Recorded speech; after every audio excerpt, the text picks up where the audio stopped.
শারদীয় দুর্গাপূজায় সর্বাত্মক নিরাপত্তা ব্যবস্থা, স্বরাষ্ট্র ও কৃষি উপদেষ্টা।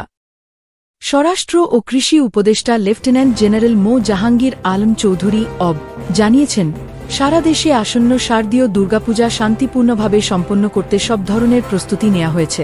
তিনি বলেন, প্রায় ৩৩,০০০ পূজা মণ্ডপে পুলিশ, র্যাব, বিজিবি, আনসার ও সশস্ত্র বাহিনী মোতায়েন থাকবে।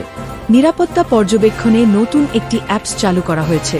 প্রতিটি মণ্ডপে আয়োজক কমিটি দিনে ৩ জন ও রাতে ৪ জন করে ২৪ ঘণ্টা দায়িত্ব পালন করবে।